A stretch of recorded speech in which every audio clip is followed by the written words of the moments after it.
The first day in the High Pyrenees was Cadel Evans' penultimate chance to attack Bradley Wiggins, but the defending champion had neither the legs nor, it turned out, the stomach. Oh yeah, I think I had a few stomach issues just before the race, and you know, when you have it 2 hours before the race, there's not a lot you can do. You know, I didn't think it would affect me in the race, but obviously that's not my normal level, and it's pretty much Tour de France over for me. That just left Vincenzo Nibali against the Sky tag team of Wiggins and Froome, and when one tired of chasing him down, the other took over.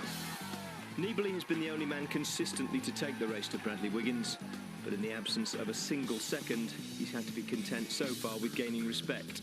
He's a class bike rider, you know. The guy's won the Vuelta, he's been on the podium at the Giro.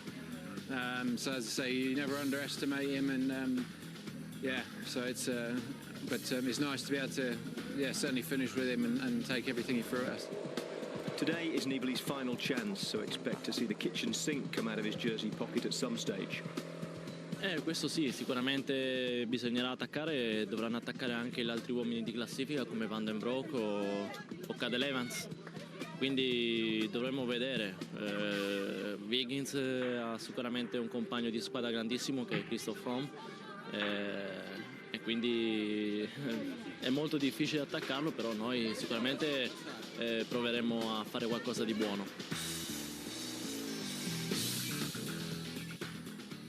Hello, we're in the ski resort of Peyragudes at the top of the last major climb on this year's tour, and using the new patented Bradley Wiggins Tour de France mountain classification system, I can confirm that it's just like all the rest. It goes uphill and it has tarmac on it. What does distinguish it, though, is that it's the third of 3 summit finishes on this year's tour, and the other 2 both had a material effect on the race. The first, of course, was La Planche des Belles Filles on stage 7, where Bradley Wiggins first took the yellow jersey as Chris Froome won the stage. The second was La Toussuire, which set the podium places as they are now. Cadel Evans slipped from 2nd to 4th, and we saw perhaps the only 30 seconds of weakness from Bradley Wiggins in the 74 hours and 15 minutes that he's raced so far, as Froome went off the front and left his leader trailing. So 2 big days then, but today could top them both. If he gets up here without any major mishap, then Bradley Wiggins will be able to freewheel all the way to the Champs-Élysées. He'll have won the Tour. So let's take a look at what Bradley Wiggins faces to reach this elevated spot. First up today, after the riders leave yesterday's finish town of Bagneres-de-Luchon, is the Category 1 Col de Monte, just under 1,350 metres. Then come the relatively minor Col des Arèzes and Côte de Beur before the big stuff begins. First, the super category Porte de Balès at over 1,750 metres, and then the final summit finish of this year's race, and yet another new climb, or at least part of one. To reach Peyragudes, the riders have to climb the Peyragudes with a diversion up to the ski station at 1,600 metres. So a big day in prospect too for the King of the Mountains competition. Thomas Voeckler has the polka dot jersey by just 4 points from Frederick Kessiakoff, and there are 62 available today, 45 of them on the last 2 climbs. An even bigger day, of course, for the general classification, and the first big name slipping down it on the Col de Monte was Aymar Zubeldia. 5th this morning, remember, 7 minutes 13 behind Bradley Wiggins, and also helping keep Radio Shack at the top of the team rankings. Wiggins, of course, looking not much further back than 2 minutes 23 to the 3rd place of Vincenzo Nibali. Now, up ahead of the main field, a large group formed on the climb of the Col de Monte, and in it were both Thomas Voeckler in the polka dot jersey and his chief rival for it, Frederick Kessiakoff. Well, it's a long time since we've seen a great King of the Mountains competition like this. The top 2 players are now together on the first Pyrenean climb of the day. Well, Voeckler had to use his own teammate there. We're not very far from the finish line. Voeckler kicks again, he sees the banner. He looks casually around Thomas Voeckler and then kicks again. And now it's up to Kessiakoff, and I don't think Kessiakoff can get across to Thomas Voeckler, but has he gone too soon? It's Sweden versus France here, and there's only 4 points separating for the King of the Mountains title, but now there'll be a few more, I think, because Tommy Voeckler goes over the top. He gets 10, Kessier-Goff gets 8, so they're now separated by 6. On the descent of the Col de Monte, a more select escape group settled down, and in it, along with those two men, was Alejandro Valverde. At the head of the main field, Edvald Boasson was driving the train for Sky. We are looking at 107 kilometres to go. We are continuing our descent from the Col de Monte, and into this leading group, which is forming the other side of the mist, has come the worst man that could possibly be there for Bradley Wiggins, because Vincenzo Nibali has joined the leading group of 8. Well, Edvald Boasson, they've got Team Sky organised once again. The gap is 26 seconds to the leading group, and the presence of Vincenzo Nibali in that group is why we're going to see a big chase to try and pull him back into the main field. He's going to be happy with the situation for one reason, that he's putting pressure on Team Sky very early on. Well, Nibali is the 51, number 161 in Alejandro Valverde. We've also got Jean-Christophe Perrault of France, Sandy Cassar. We've got Roy Acosta, the winner of the Tour of Switzerland, Kessier-Goff and Voeckler and Igor Martinez. These are big names and riders who have been consistent throughout the Tour. Well, I think Alejandro Valverde here is not too happy with the presence of Vincenzo Nibali in what he regards as his breakaway, because he realises that this man is so high up in the overall standings, the breakaway will not be given any freedom at all and will get reeled in. Well, that's absolutely, you're right, but I'm afraid this is a move to win the Tour de France as far as Vincenzo Nibali is concerned, and it's up to Boasson to lead Sky. Nibali just sitting on the back of the group, and I think Alejandro Valverde actually asked him to sit up and go back to the main field, which he's not going to do. Well, no, you can't work your heart out to win the Tour and expect to go back, all because Alessandro Valverde wants to win the stage. So he's trying to ease the Italian off the back. Well, that won't happen. This is a very, very strong breakaway, this one, and there's 8 of them. Now, just looking here, Phil, at Team Sky, they're well organised. They've got themselves back into the front end of the steering position of the peloton this afternoon, with incredible turn of speed coming from Edvald Boasson. Well, that's Nibali checking over his shoulder. Has he got a message to say they're coming after him? Because he's easing at the back there. He's not working with the brake. He's waiting to see just if this brake is going to make it. Now, shaking hands with him, I think he's saying goodbye. Well, I think it was a little thank you very much, or I'm sorry for shouting at you there. I was just the heat of the moment. Nibali swinging off. I think he is going to sit up here this afternoon, because he knows, Phil, that this part of the course doesn't suit his advantages. No. And I think once they catch him, that breakaway will go. And that breakaway will fight out possibly the day's prizes if it does go, while Nibali is going to have to wait until the big climb of the Porte de Balès to see what he can do. It just shows you, though, Paul, he was looking for the move, and for a moment in that fog it looked like he'd read it well.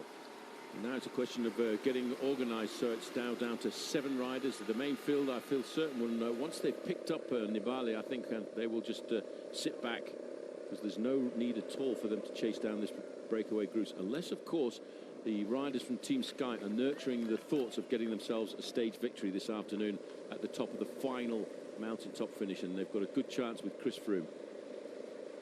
So Nibali now is back in the main field. Let's see what Team Sky decides to do now. They've got 60 kilometres of reasonably flat road as they make their way over the middle part of the département of the Haute-Garonne. On to the second climb of the day on stage 17, the Col d'Arez, and Thomas Voeckler and Frederick Kessier-Goff were still dancing the uphill polka. This is a huge sprint for Thomas Voeckler for just 5 points, and that caught Kessier-Goff off guard. He wasn't expecting him to go this soon, and he might have made a mistake here. Well, he's made the move a long way from the finish line. It's going to be a long, hard slog for Voeckler here. Keeps looking over his shoulder, but still Kessier-Goff hasn't quite got to the wheel, so Voeckler cruises to the line. Only 2 points available for the first man over the summit of the next climb, the third category Côte de Beur. This time Kessier-Goff tried to get the jump on Voeckler, but the result was the same. 2 coals and a coat to Thomas Voeckler to start the day, with the result that his lead in the King of the Mountains competition was up 5 points from 4 to 9. Now, in the valley road between the Côte de Beur and the Porte de Balès was the feed zone, and Mark Cavendish and Richie Porte both came down in it. Porte was the more delayed, waiting for help with a damaged bike, and also, as it turned out, a damaged elbow. He eventually made it back into the main field, and at the head of that field was the entire Liquigas team, setting the pace for Vincenzo Nibali, a pace which looked pretty comfortable for Bradley Wiggins. Up ahead, Movistar's Rui Costa had attacked off the front of the breakaway group, containing his team leader Alejandro Valverde. Looking off the left side shoulder here of Rui Costa, who's leading the way now up the Porte de Balès. We're getting up to the cloud line again, but this man is trying to plough a lone summit here. Paul, he is probably about 3.5 kilometres from the top now. Well, he'll get a chance there because there was a sign just over the side. A lot of these Pyrenees mountains, in fact, they do the same in the Alps. Thank you very much. 4 kilometres to go. They do these, they put these signs up for the cyclo-tourists who come from all over the world to ride these climbs during the off-season when the Tour de France might not be here or might be a long, long way away, and it gives them an indication of what the climb is like. So just to explain the spread then, we've got Rui Costa still on his own here, being chased by the riders he left, Martinez, Valverde and the American Levi Leipheimer. Here they are at the moment, being led by Martinez, followed by Valverde. Leipheimer just popping in our picture. Biel Kadri, who was in the lead, has been dropped. He's somewhere down the mountain. And then we have the Wiggins bunch still being escorted by the right riders here, Liquigas, Cannondale. They are now sweeping up Laurens ten Dam, who was in front at the start of the climb. We've got Egoy Martinez is the rider from Euskartel doing the pacemaking on the front, followed by Alejandro Valverde. He's just sitting there and waiting for... Oh, he's no, going. He's not. No, he must have heard you, because he's gone. That was an acceleration to join his teammate just up there in the shadows. No chance of lifting that pace from Levi Leipheimer or by Egoy Martinez. That was the plan. He was waiting for the moment to join his teammate. Now you wait and see what happens to that gap now to the other riders who remained in that group, because once he gets the gap, I think Rui Costa, Phil, was just sitting there waiting, tempting them to allow Alejandro Valverde to come across the gap. And Valverde, when he jumped there, it was an incredible acceleration. There's a wry smile appeared on the face of Costa when he looked over his shoulder. He was waiting for the move. When he saw it coming, he thought this is now the second part of the plan. And now they'll allow Valverde a little minute to just get his breath back, and he might well then push on in the hope he can win this race on his own today. Liquigas have reduced the size of this group from about 120 riders at the start of the climb now down to about 35, and Valverde has now gone. Valverde has seen this as an opportunity to try and get himself the stage victory here this afternoon. He is obviously in a great day. Very narrow at the top as he gets the 25 points, which he's not interested in. He wants the next mountain, and then he'll be looking directly at the finishing line. Well, just put your seatbelt on right now, because we're about to take in a very dramatic descent off the top of the Porte de Balès, as these riders still have to get to the summit. They're looking for a 6th place finish for Kessiakoff and Thomas Voeckler in 2nd position. A bit bumpy there around the corner, Alejandro, as he uses all of the road. He's a pretty good descender, Valverde. He's a great bike handler. He's a good sprinter. He's a real all-rounder. There were times when Spain thought he could have been a man to win the Tour de France. He's won the Vuelta a España in the past, but he's always had a little bit of a hard time when he's come to race at the Tour. Well, Martinez and Costa should have gone through, as they're now sprinting it out here. And this is, again, pretty easy for Thomas Voeckler. He is the king of the mountains of the Tour de France. He has been the strongest man whenever it matters. He goes over the top and he opens up the gap again. Another points gained there for him. Yep, for Thomas Voeckler, it's just keep chipping away, and that's the important thing. A little bit further back now, is this a move coming from Jürgen van den Broek after the whole race has been set up by Liquigas Cannondale? Well, Vincenzo Nibali said, I wish the other teams would attack Wiggins. Well, here you are. This is Jürgen van den Broek, but it's all too late, Paul. the horizon is just up the road, and nobody can gain time attacking at this stage of the race. Well, the thing is, if you look how well that the man at the front, Alejandro Valverde, is going, he stretched his gap there to 2 minutes and 20 seconds. He actually pulled 30 seconds out of the chasing Liquigas Cannondale team. So they've gone over the top, about 2:28 for the leaders. They're all snatching those newspapers now to put up the jerseys to keep out the chill air as they begin the dizzy descent into the valley. back with the leader of the day here, but he won't affect the final yellow jersey of this year's Tour de France because Wiggins and Froome are just behind Thibaut Pinot at the head of a very selected group here. The gaps, though, is still 1:20. That's a lot of work to be done with only 3.8 kilometres to the line as he starts to look for the summit. The summit comes 1 kilometre from the finish of today's stage. Well, Froome is making the descent before they swing on to these final few kilometres up to the top of the finishing climb of Peyragudes. Second position, Bradley Wiggins, as they go under 5 kilometres to go as well. And there is a sea of people. These are all Spanish supporters here, and it's Valverde of Spain who leads the Tour to the summit. Well, Phil, he's got about 2 kilometres of climbing left till he gets to the flat last kilometre of the stage. Theoretically, the power that Alejandro Valverde has got, he should be able to survive. But now, all of a sudden, look at the face here on this man. They want to try and get a stage win if they can, but I'm not sure that they can bridge back 1:23 on Valverde, because Valverde's not the kind of bike rider who's going to crack. That's the first time you've seen a grimace on the face of Bradley Wiggins since this Tour started in Liège almost 2.5 weeks ago. And what he's trying to do is to set this up for a stage victory for his own teammate here. There again, there's a move from Jürgen van den Broek. They're putting themselves into a little bit of difficulty by trying to win the stage and try to be a little bit too greedy. And this is for Alejandro Valverde. The motorbikes are clearing the way for the Spanish rider. Well, Phil, he's got, by my account, about 2 kilometres of climbing left to go, and then he flattens out. Chris Horner is in a spot of bother at the back, number 14. Just in front of him, it's TJ Van Garderen. In front of him, Vincenzo Nibali. This is all going to go down to the shouters. The Spanish fans, they want a victory this afternoon. Chris Froome from the United Kingdom on the front, ahead of Jürgen van den Broek. Next, it's Bradley Wiggins in the yellow jersey, and there's a nutter running alongside him. He's not in the line, and it's also damaged TJ Van Garderen, and it's also damaged Vincenzo Nibali. He didn't have it in the end. There's a very select group of riders pulling away. This has turned into a bonus day in the Pyrenees for Bradley Wiggins and for Chris Froome, because they're pulling away for the third place rider in the Tour de France. TJ Van Garderen in difficulty, needs to keep a close eye on the rider in the white jersey, Thibaut Pinot. He had a 3-minute advantage on him at the start of the day. I don't think he'll lose that on the running up towards the finish line this afternoon. But Chris Froome is stomping all over those pedals. Paul, this is still possible. The clock is saying 57. I don't believe the clock. I think he's just up the road. Chris Froome knows it. He's looking at Wiggins, and I think Wiggins is saying, just keep going. The big acceleration going from Chris Froome. Wiggins looks over his shoulder. He knows this is it. The top 2 riders in the Tour de France are riding away. They've completely imploded the peloton across the Pyrenees. Now Froome is waiting again to let the yellow jersey onto his wheel. They want to ride to the top together. And he's saying, come to me, Brad, come to me.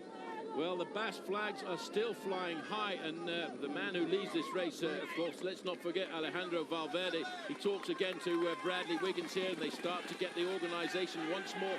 They can probably not quite figure out where this man is, because there is a sea of people on this final climb of the day. Valverde looks around every corner. He's trying to figure out, can he survive this afternoon with the accelerations they're getting thrown at the race behind him?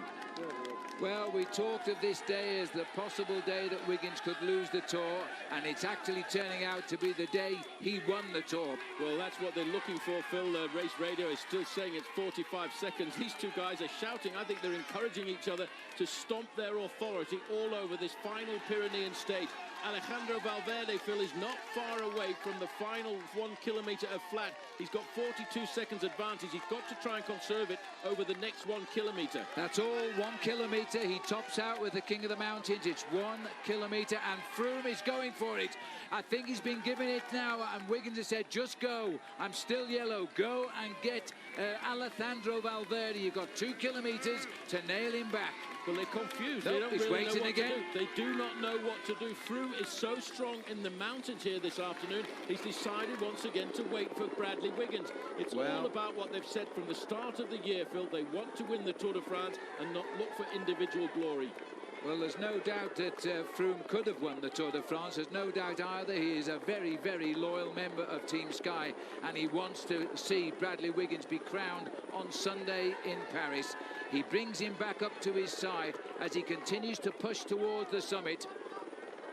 Well, they're trying to clear the road in front of the yellow jersey and Chris Froome here this afternoon. TJ Van Garderen, number 9, briefly on the defensive, but he still leads the best young rider competition. Well, it better be a big, big bottle of champagne for Chris Froome. These two riders, though, as two riders on Sky, have been the outstanding men of this year's Tour de France. This rider is the third-place finisher in Paris, and he's still struggling to maintain these two riders in sight. You can't hear race radio, but they are screaming at the crowd now to let the riders come up in clear road. This is a crucial stage. The gap is officially 33 seconds, and they are closing. He's going to win by the skin of his racing shorts because we go downhill for the last kilometre. But I'll tell you one thing, Phil. Chris Froome, I reckon, could have won this stage here this afternoon if he hadn't waited for his teammate and team leader, Bradley Wiggins. Nibali, though, in difficulty. He was the attacker yesterday. As they curl their way up to the top of the Peyragudes climb, they'll be King of the Mountains points, which won't matter, but just over the top by a kilometre is the finishing line. This man is nearly there. The gap is 30 seconds. Froome could have crossed that gap. I am sure that he could, but now Alejandro Valverde is into the flatter part of this course now. There's 1 kilometre to go, and from here, it's flat. It's flat, and we even tip downhill 50, 100 metres before the finish, and Froome and Wiggins are being joined here by Thibaut Pinot, and he's in the battle for the white jersey with TJ Van Garderen, who is a little bit behind just now. Well, Chris Froome is really turning himself inside out now. He will look for that banner that indicates 1 kilometre to go. It should not be a problem at all for Alejandro Valverde to survive here this afternoon. He's looking now to see the banner that will indicate 500 metres to go, and the finishing banner above it. As he comes in to the square now, he will see where he's headed to. It's been a magnificent breakaway. He went away on his own. He topped the Portobello on his own. He's maintained the descent. He maintained it up the Peyragudes and now the Peyragudes. He deserves the victory. There is no doubt about that.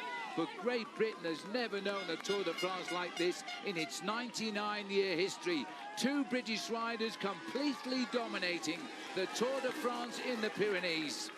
Well, this is Vincenzo Nibali now, number 51. He's trying to keep himself in third place in the overall standings. He went out on the aggression yesterday, and today he's on the back foot. In the distance are the two British riders dispatching the third place overall in the race and losing time. But now he's screaming across the lower summit of the Peyragudes. It will shortly go downhill now as he lines up for the finish. It's all a matter of zip up the jersey and salute the crowd. A win near Spain for a Spaniard. Now the race for second place, Chris Froome, familiar sight. This has it all started back out on stage 7 in La Planche des Belles Filles. And now it is Chris Froome, and look at the clock counting. Froome could have crossed that gap and he could have won the day. But for the moment, they stay 1 and 2 in the Tour de France, 18 seconds back. Well, Thibaut Pinot crosses the line there in 4th position. Pierre Rolland comes in next with Jürgen van den Broek, but the first two riders in the overall standings have extended their lead. And this man had a bad day today, Vincenzo Nibali, but he was aggressive and his team set it up for that incredible finale. Well, how much more incredible might it have been if Chris Froome had been free to go after Alejandro Valverde? As it was, he and Bradley Wiggins finished 19 seconds behind him while having a three-way conversation with the team car. Thibaut Pinot, the youngest man in the race, was a brilliant 4th, 3 seconds behind the Sky pair and 4 ahead of Pierre Rolland and Jürgen van den Broek. And on a day where he needed to take minutes, Vincenzo Nibali lost 18 seconds to Froome and Wiggins. TJ Van Garderen finished 8th, conceding half a minute to Thibaut Pinot in the Best Young Rider competition. And Cadel Evans lost more time today. He came in over 2 minutes down, 1 minute 51 behind Wiggins and Froome. So Alejandro Valverde celebrates his return to the Tour after his doping ban with a stage win. Given his lack of full confession or contrition, celebration won't have been universal.